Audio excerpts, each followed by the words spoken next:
السلام علیکم ورحمۃ اللہ وبرکاتہ۔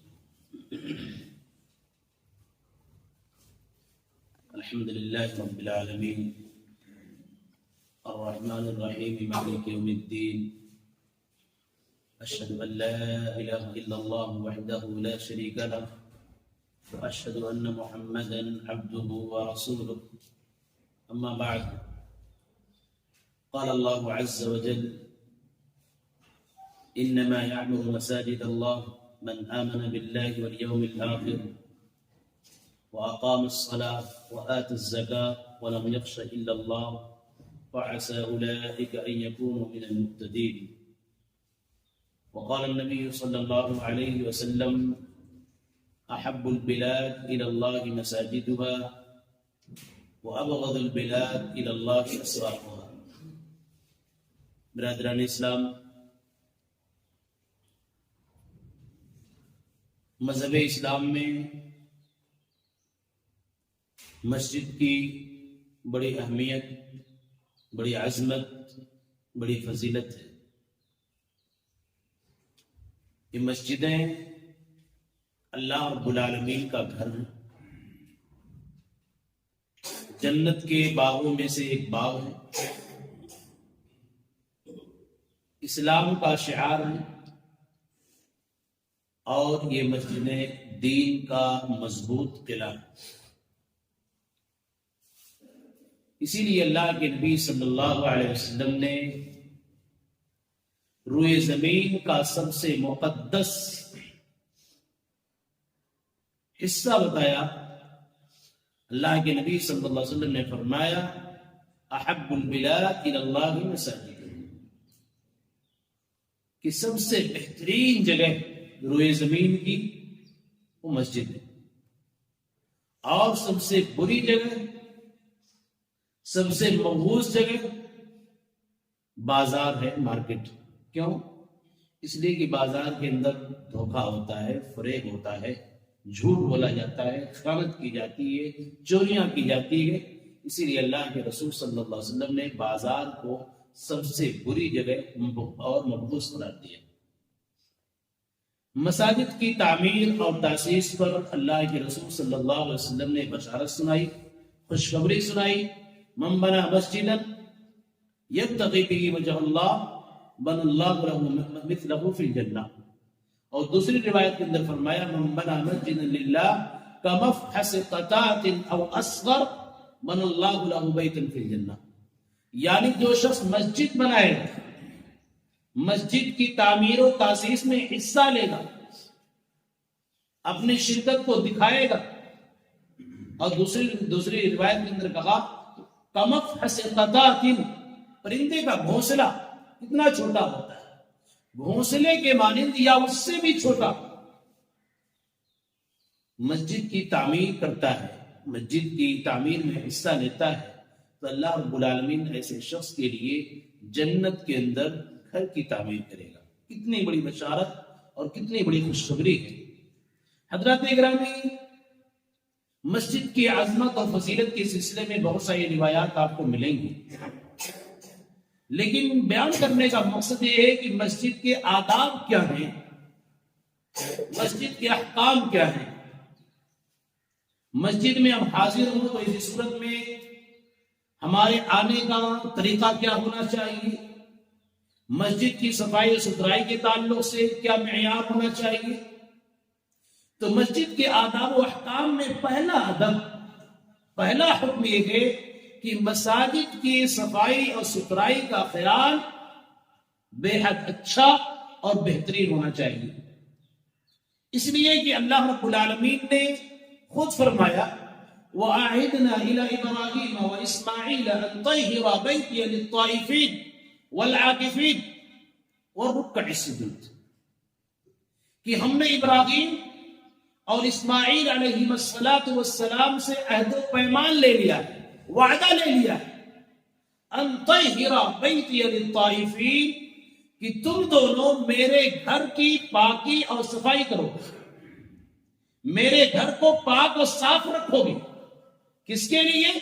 للطائفین، طواف کرنے والوں کے لیے، والعاکفین، اعتکاف کرنے والوں کے لیے، والرکع السجود، اور نمازیں پڑھنے والوں کے لیے میرے گھر کو صاف اور ستھرا رکھو گے۔ اس آیت کریمہ سے معلوم ہوا کہ مسجد کی صفائی میں ہمیں بے حد خیال کرنا چاہیے، اور مسجد کی صفائی میں ہمیں بڑھ چڑھ کر حصہ لینا چاہیے۔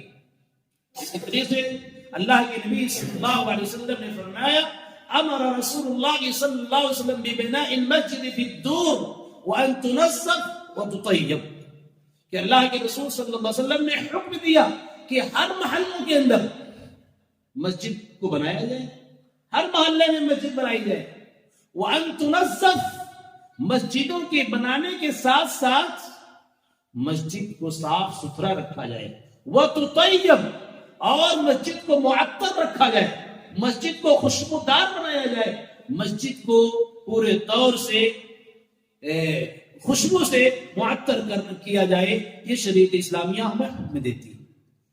اسی طریقے سے ایک تیسری روایت، حضرت انس رضی اللہ تعالیٰ عنہ کہتے ہیں، ان النبی صلی اللہ علیہ وسلم رأى نخامة في القبلة فشق ذلك عليه حتى رؤي في وجهه فقام فحكه بيده۔ بخاری کی روایت ہے کہ اللہ کے نبی صلی اللہ علیہ وسلم نے ایک مرتبہ مسجد کے قبلہ والی دیوار، مسجد کے قبلہ والی دیوار پر آپ نے بلغم دیکھا۔ جب آپ نے بلغم دیکھا تو آپ پر کافی ناگواری کا احساس کیا گیا۔ آپ نے گویا کہ اس عمل کو جس نے بھی کیا، اس عمل کو حد درجہ ناپسند کیا، اور اس ناپسندیدگی اور کراہت کے آثار آپ کے چہرے پر دکھائی دے رہے تھے کہ آپ گویا کی ایک طرح سے ناراض، غصہ ہوں۔ اللہ کے رسول صلی اللہ علیہ وسلم کو رہا نہیں گیا، اس بلغم کو دیکھا نہیں گیا کہ مسجد کی دیوار پر گندگی ہے۔ فقام، آپ کھڑے ہوئے، فحکہ بیدہ، آپ صلی اللہ علیہ وسلم نے اپنے دست مبارک سے اس بلغم کو صاف کیا۔ قربان جائیے اللہ کے نبی صلی اللہ علیہ وسلم کی ذات گرامی پر کہ نبی ہے، کتنے بڑے، لیکن مسجد کی صفائی کے لیے کسی کسر شان کو یا مسجد کی صفائی کے لیے کسر شان نہیں سمجھا کہ میں نبی ہوں، میں کیسے صاف کر سکتا ہوں۔ مسجد کی صفائی کوئی بھی کر سکتا ہے، اور اس کی فضیلت، اس کے ثواب کا وہ مستحق ہوگا۔ اللہ کے نبی صلی اللہ علیہ وسلم نے اپنے دست مبارک سے مسجد کی گندگی کو صاف کیا۔ ایک بات یہیں پر یاد رکھیں، آپ نے قبلہ والی دیوار پر بلغم کو دیکھا تھا۔ قبلہ والی دیوار پر خاص طور سے پچھم کی طرف، قبلہ کی طرف تھوکنے سے پرہیز کرنا چاہیے، اس لیے کہ اللہ کے رسول صلی اللہ علیہ وسلم نے فرمایا، من تفل تجاه القبلہ جاء یوم القیامہ وتبلغ بین عینیہ، جو آدمی قبلہ کی جانب تھوکتا ہے تو ایسی صورت میں قیامت کے روز جب وہ آئے گا تو اس کا تھوک اس کی پیشانی پر کتنی بڑی ذلت اور رسوائی ہے۔ اس حدیث سے معلوم ہوا جانب قبلہ یعنی قبلہ کی جانب نہیں تھوکنا چاہیے۔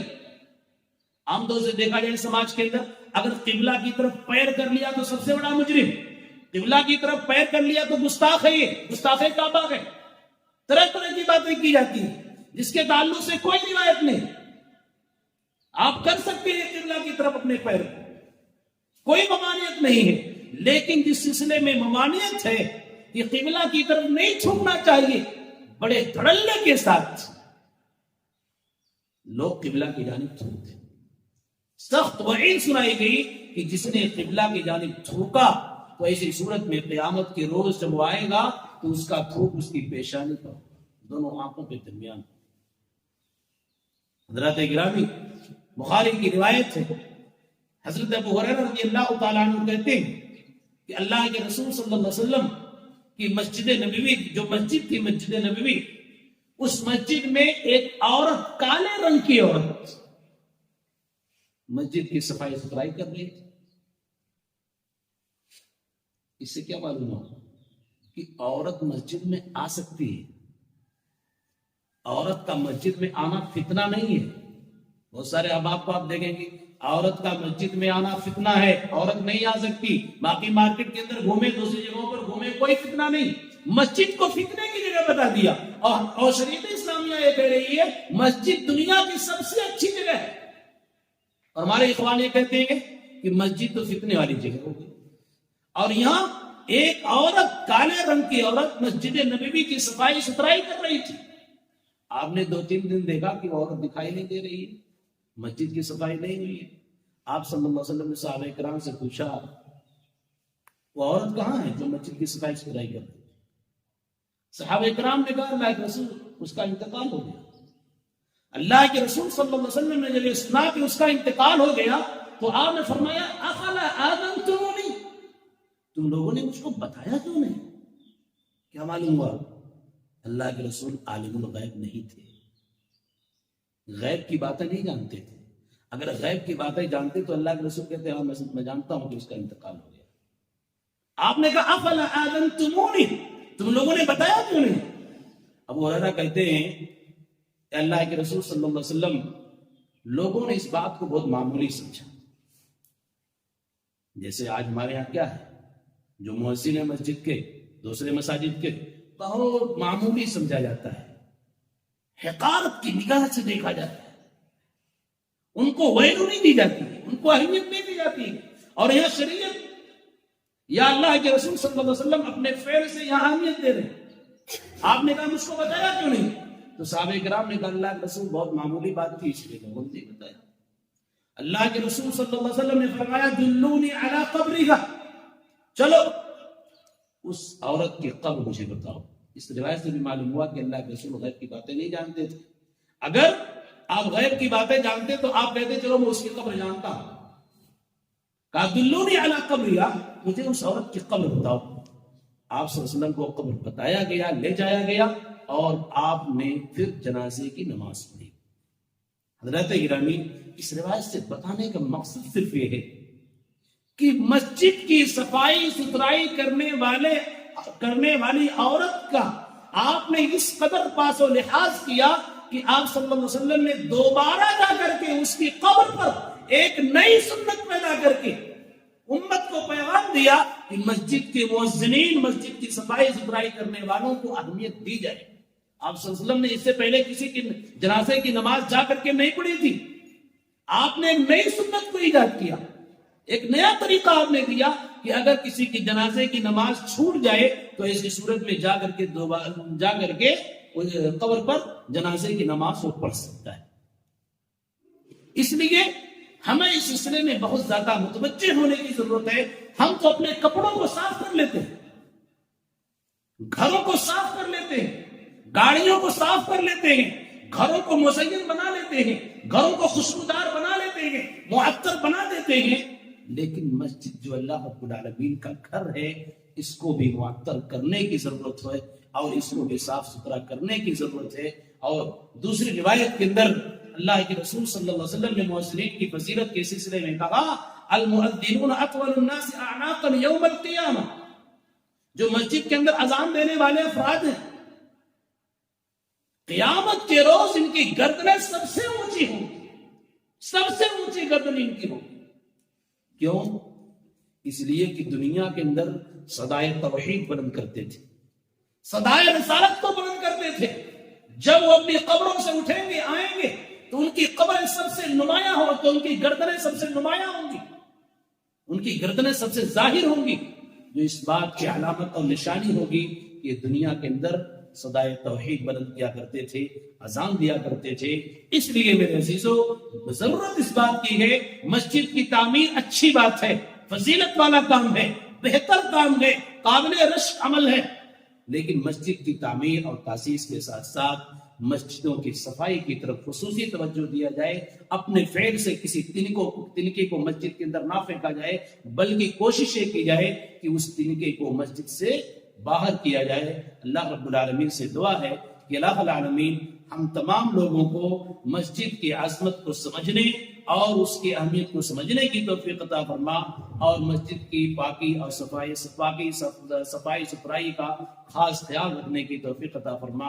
آمین تقبل یا رب العالمین۔ اقول قولی ھذا واستغفر اللہ لی ولکم ولسائر المسلمین۔